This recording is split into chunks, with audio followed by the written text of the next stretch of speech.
In this lesson, we're going to take a look at rockets on page 40 in the Alfred All-in-One Piano Book, as well as learn all of the details that go into learning this piece, including these very important instructions at the bottom of the page.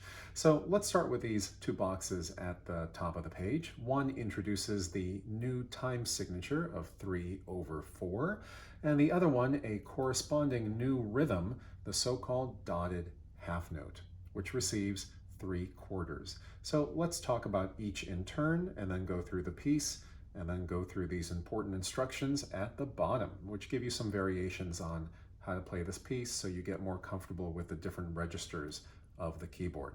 All things that I'll show you soon enough. So let's review what a time signature is. Remember that a time signature tells you how many beats there are in a single measure, or what's otherwise known as a metric cycle. But most musicians I know don't go around talking about metric cycles, as in there are 4 metric cycles in the system. Generally, that's not really the language that's used. Instead, it's a bar or a measure. So a time signature tells you how many beats there are in the measure, and that's generally indicated by the top number. So this tells you there are 3 beats inside of each one of these measures. The bottom number is a stand-in or corresponds to an individual rhythm. So the number 4 indicates the quarter note. So this means there are 3 quarters in every one of these measures. So you can see that pretty clearly when you look at measure number 1, and you see that there are 1, 2, 3 quarter notes in the left hand. The right hand could be represented with a rhythm that would cover the equivalent of 3 beats, but it's often represented just as a whole rest, which simply means that it takes up the entire measure. That's all. But speaking of one rhythm that represents 3 complete beats, that's the dotted half note. So the dotted half note is actually a very interesting entity. What it really is a half note that is tied to a quarter. So let's see if I can find an example of a tie for you. If we go back to page 37, this is just one example, then we have this half note tied to a whole note. Now, imagine for a second that this is not a whole note, but a quarter. So a half is the equivalent of 2 quarters durationally. If it were tied to an additional quarter, that would be a total of 3 quarters. 1, 2, 3. So, jumping ahead to page 40,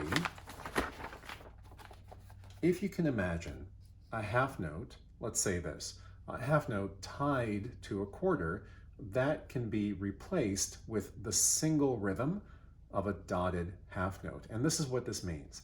A dot adds to the note to which it's attached half of that note's value.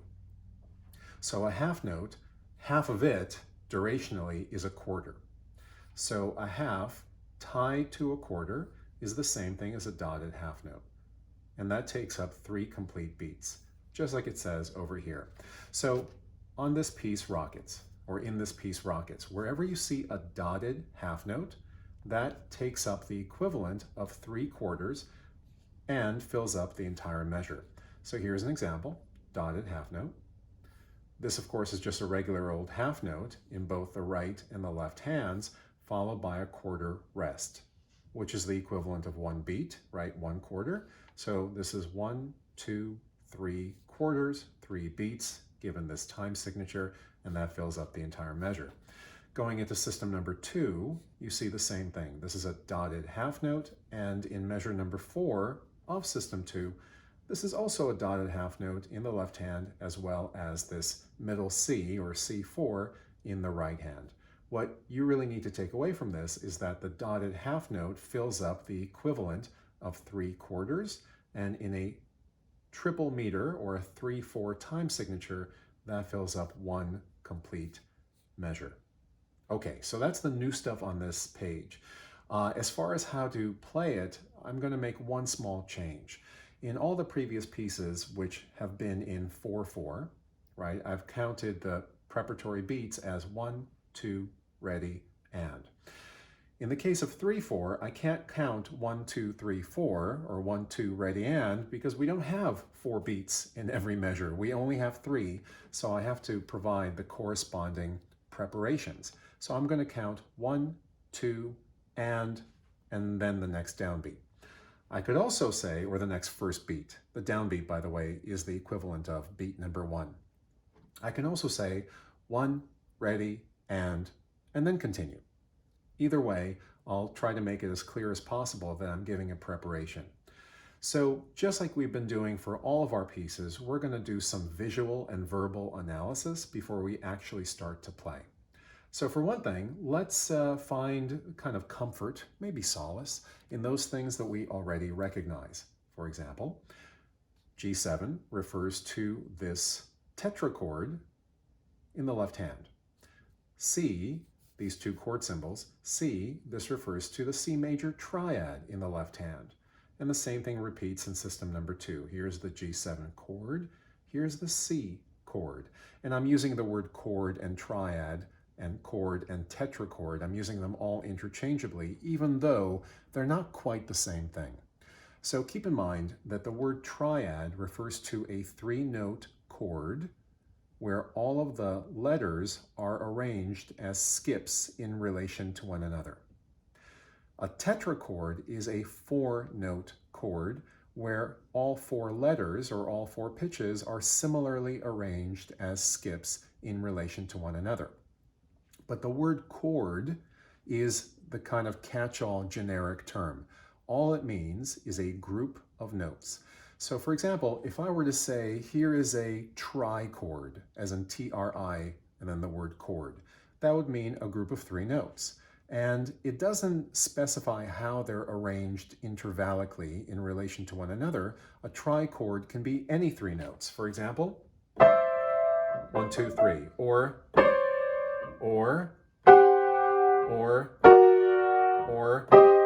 it doesn't matter as long as they are 3 notes, hence trichord.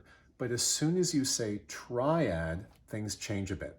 So triad is, as I've already talked about extensively, that is 3 notes arranged as skips in relation to one another. Here's another example of a triad. F, A, and C. Here's another example of a triad. Right? G, B, and D. You can see these are all skips in relation to one another. But in any case, coming back to rockets, what I want you to notice is that the first 2 measures here have the following 3 notes: C, skipping up to E, skipping up to G. And then in measure number 2, again, in the treble clef, C, skipping up to E, skipping up to G. Well, these 3 notes here in the left hand, C, E, G, and in the right hand, in the 4th octave, doesn't that sound like this triad, the C major triad, except instead of played harmonically, meaning all at the same time, it's played melodically, or if you remember, as a broken chord, or as an arpeggio, to use the Italian term.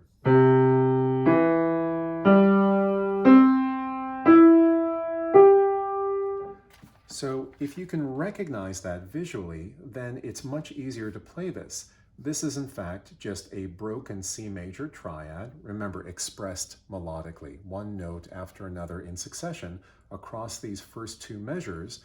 And then in this measure, measure 3, you are sustaining the G7 chord in the left hand, which you know quite well by this point. Here it is, B, F, and G,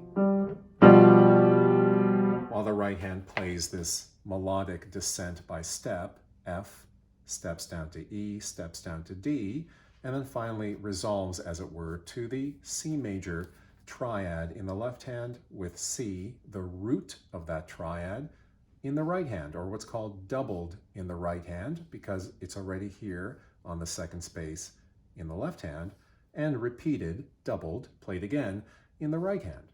So that's kind of an analysis, a visual analysis of what's happening in system number 1. And if we look carefully, system number 2, in terms of pitch, is exactly the same. There is a small rhythmic difference, however, and that is at the end of this measure, there's a half note and then a quarter rest. And at the end of this measure, or rather just this whole measure, it's just the dotted half note, which, as you know, takes up the entire measure. So why is there that quarter rest here? Well, it has to do with the instructions at the bottom of the page. So let's take a look at those. And then, of course, we'll play this as written, and then we'll play it according to these options at the bottom. So important, very important. Play Rockets again, playing the second line. What the authors really mean by this second line is the second system, 1 octave or 8 notes higher. The rests at the end of the first line or system give you time to move your hands to the new position. Exclamation point, that's very exciting, isn't it? So when you have this rest, that is your opportunity to shift your hands over 1 octave up. So from the C3 and the C4 position in the left and right hands respectively, you move everything up so that the left hand is in the C4 position now, and the right hand is in the C5 position. That's the 5th octave. So that's what the authors mean by shifting up an octave. And the rest gives you an opportunity to do so. So that's the first instruction. Then the second instruction here, play Rockets one more time, now with the first line system, 1 octave higher than written, and the second line system 2 octaves higher.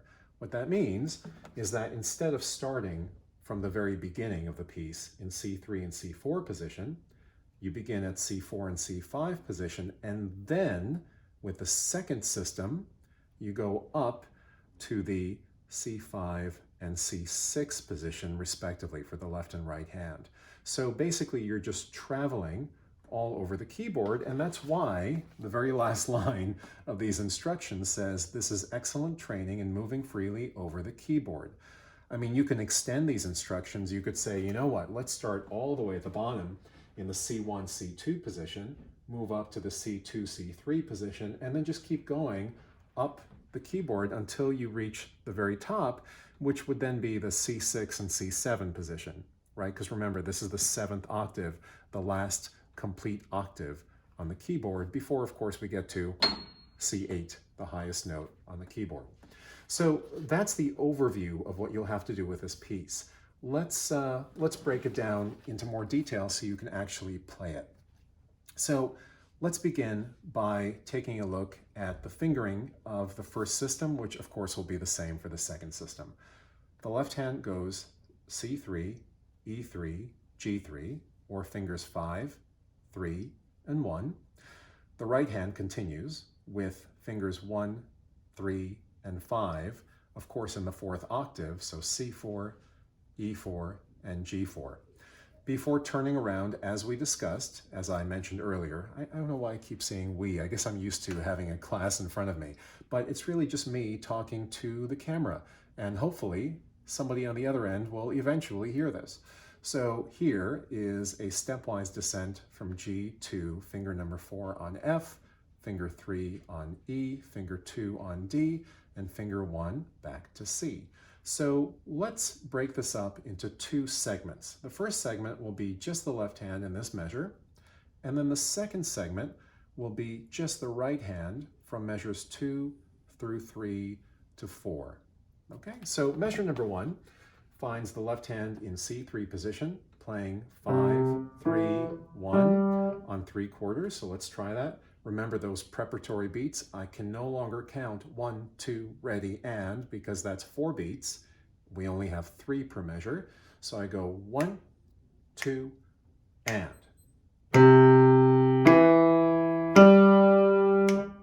Easy enough. Let's switch over to the right hand.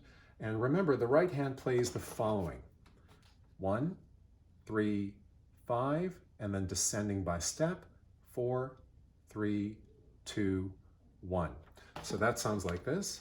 So just measures 2, 3, and 4. 1, 2, and.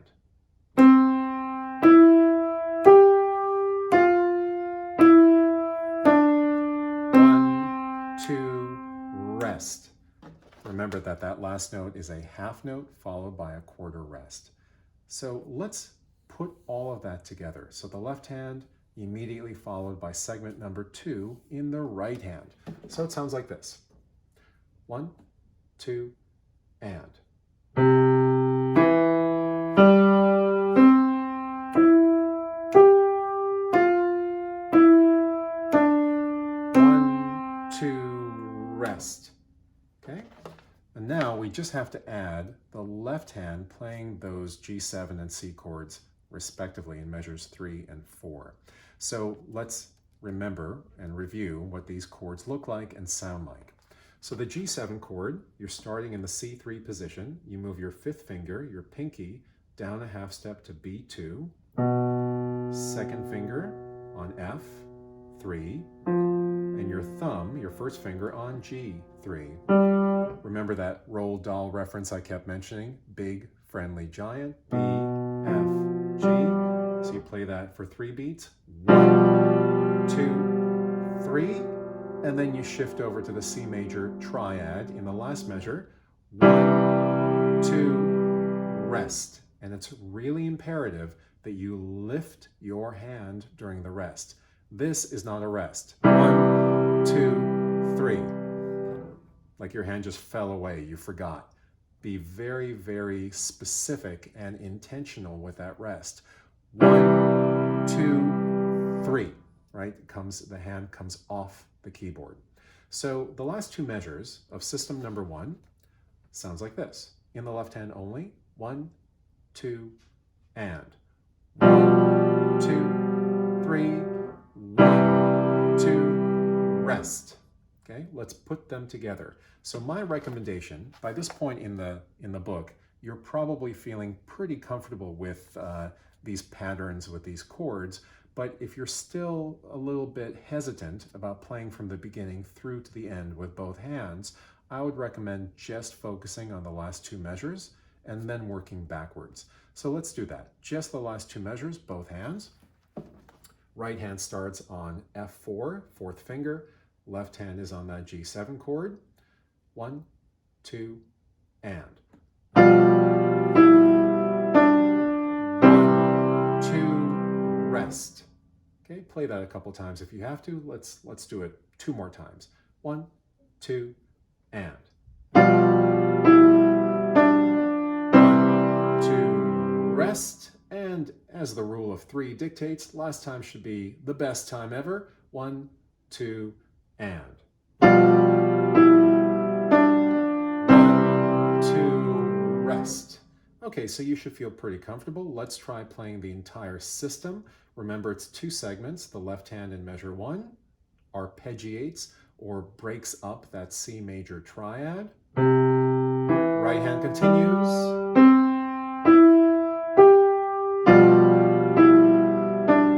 1, 2, rest. Okay, so you've actually learned the piece if you've been able to play that first system. We have to modify this just slightly to play system number 2. How so?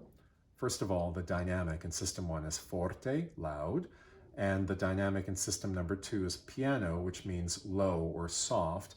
And of course, there's a rest at the end of system 1. There is no longer a rest at the end of system number 2.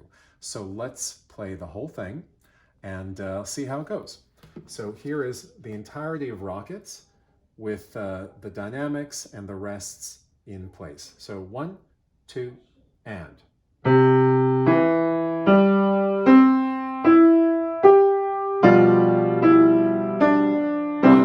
2, rest, piano. 2,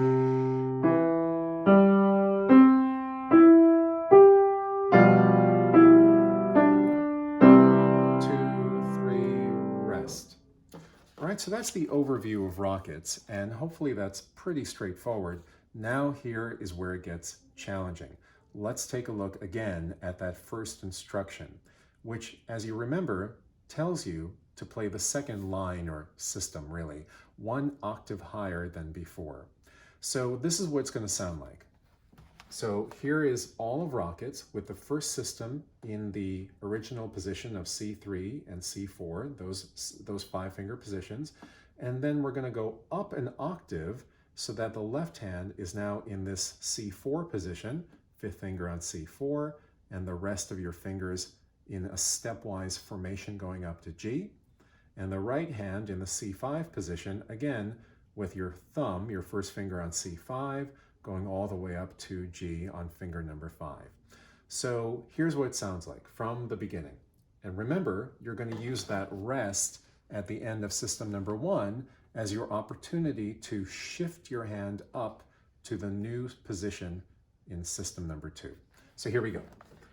1, 2, and.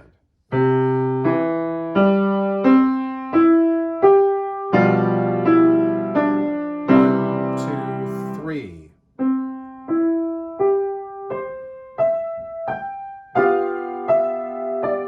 1, 2, 3, release. Okay. And finally, let's take a look at instruction number 2, which is to play rockets, starting with the first system in that new C4, C5 position, and then shifting the second system up an octave from there to the C5 and C6 position. So that means that you play the first system here, C4 in the left hand, C5 in the right, and then you go up an octave so that your left hand is on C5 and the right hand is on C6. So here's what that sounds like. Going back to the beginning of the piece. 1, 2, and. 1,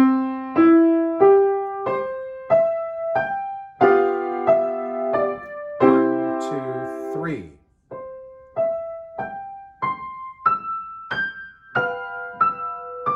1, 2, 3, release.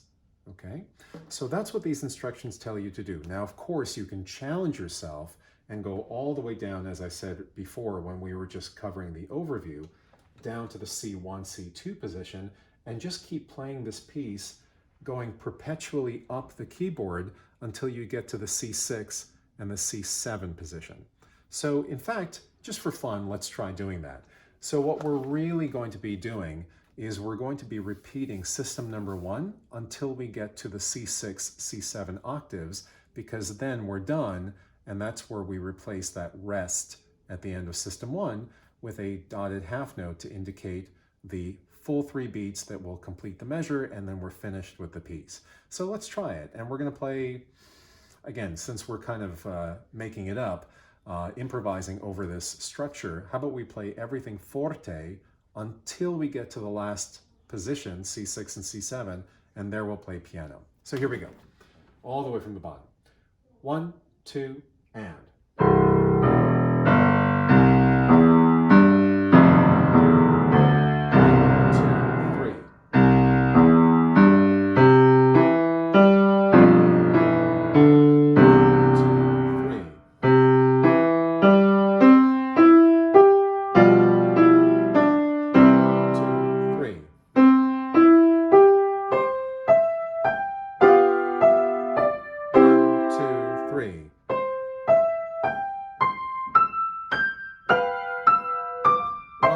2, 3.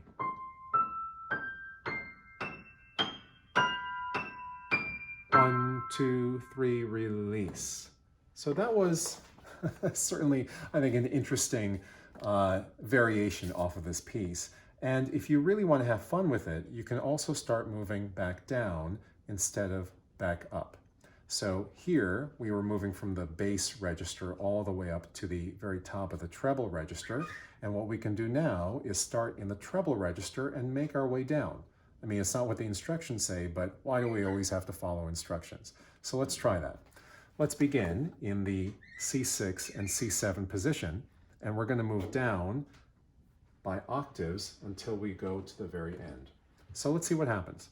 We're going to do the same thing we did earlier, or that I did earlier. I'm going to play forte all the way until I get down to my C1, C2 position, where I will complete this piece piano and no more rest at the end of the system, but just that dotted half note. So try it with me. Let's see what happens. Okay, here we go. 1, 2, and. 1, 2, 3. 1, 2, 3. 1, 2,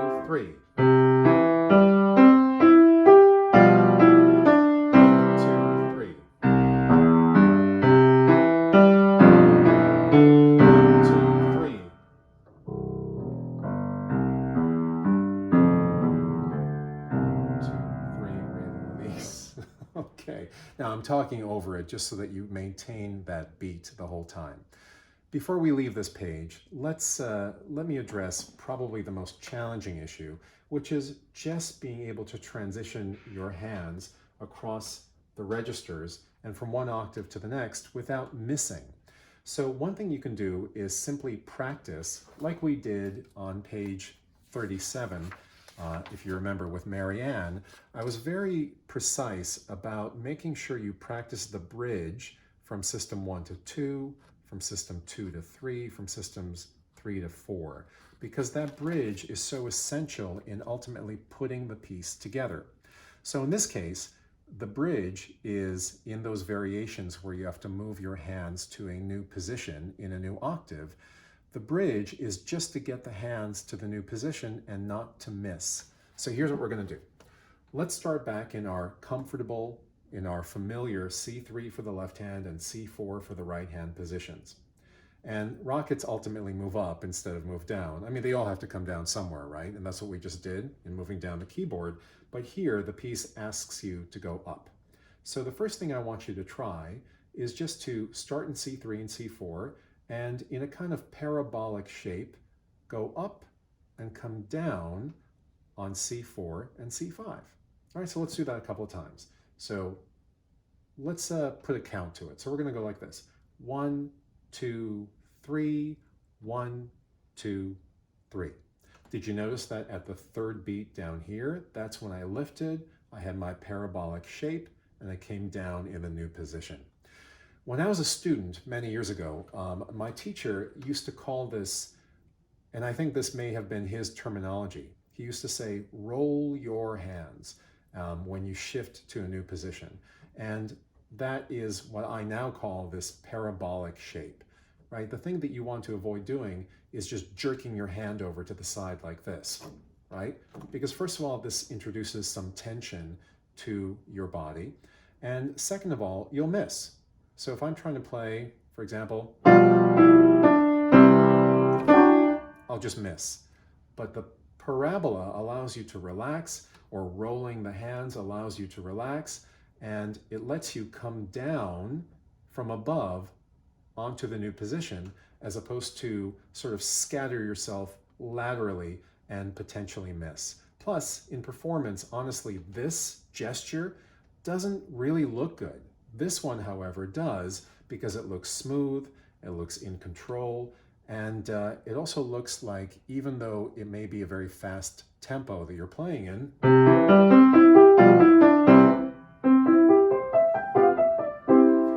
that you're fully in control of what you're doing, and that always is impressive to an audience. Not to mention the more correct approach, because ultimately it's not really what the audience thinks, of course. It's that you know what you're doing and that you're comfortable with what you're doing. So let's practice this. So I'm going to count 1, 2, 3, 1, 2, 3. So let's do that together. Here we go. 1, 2, 3, 1, 2, 3. Okay, so I recommend doing that several times so you get used to this shape, this shift, and then start in the C4, C5 position and do the same thing. 1, 2, 3, 1, 2, 3. Okay, let's do that 2 more times.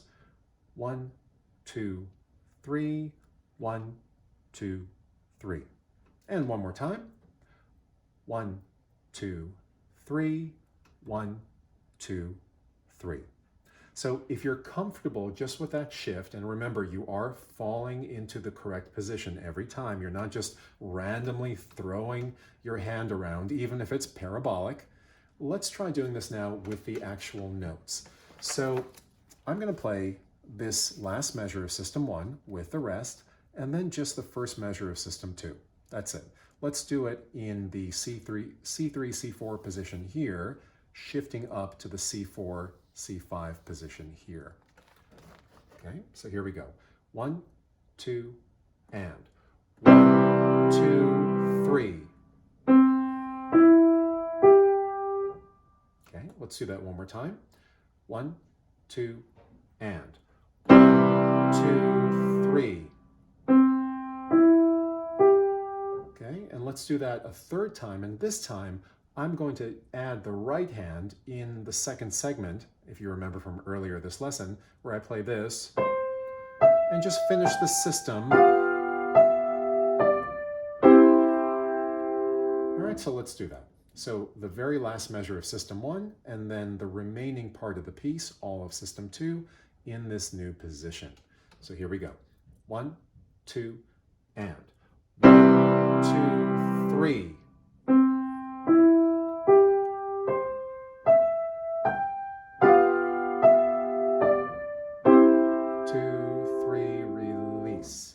Okay, so practice that several times.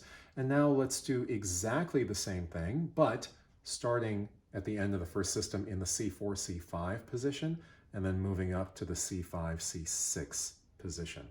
Okay? If you need to, just review the shift without playing anything until you get very comfortable with that relaxed parabolic shift. But once you're ready, end of system 1, we're going to play just the first measure of system 2. So it's going to sound like this. 1, 2, and 1, 2, 3. Okay, just that much. Let's do it again. 1, 2, and 1, 2, 3. And now the third time, let's play all of system 2. 1, 2, and 1, 2, 3.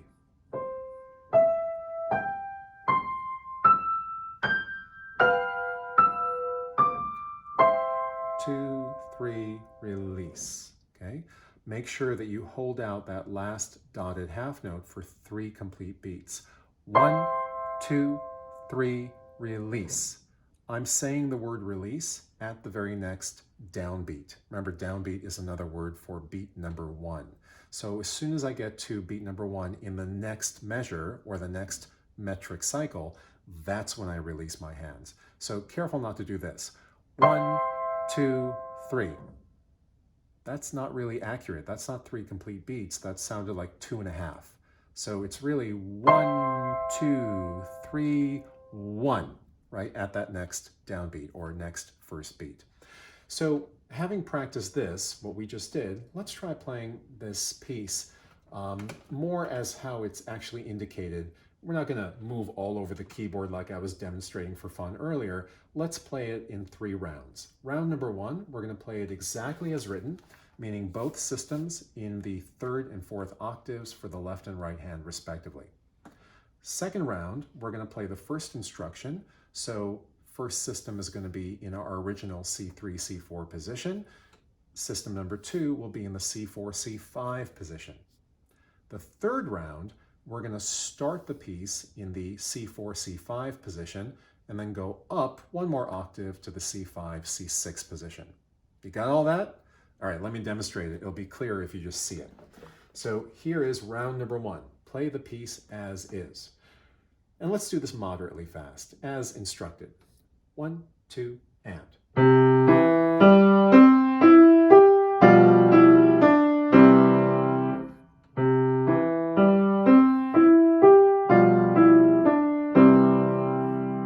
Did you see that little jerk I did? That's because in my head for a second I was so used to shifting the octave that I almost did it. Well, you know what? That's no good. I have to demonstrate correctly. So let me do that one more time. This is round number 1, playing it in the correct 3rd and 4th octave register. No shifting, no jerking around. All right, here we go. 1, 2, and.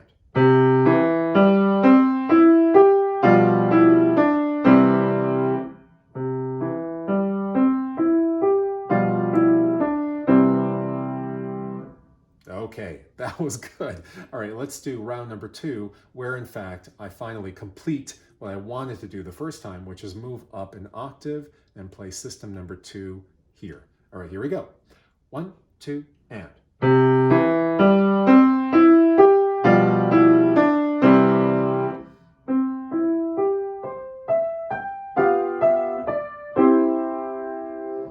Okay, good. No sudden movements on my part, right? No scary sudden movements. And round number 3, I'm going to start in the C4, C5 position and then transition up to the C5, C6 position. Here we go. 1, 2, and.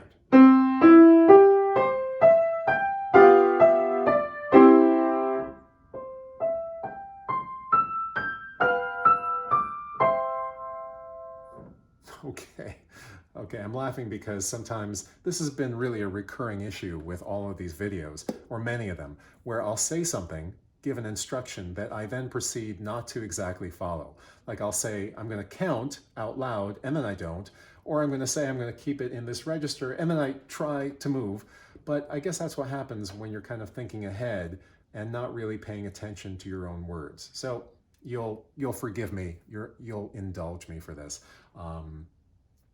And we'll be good going forward. So that is the lesson for page 40 for rockets. Practice this and get comfortable shifting your hands up and down the various octaves and registers on the keyboard.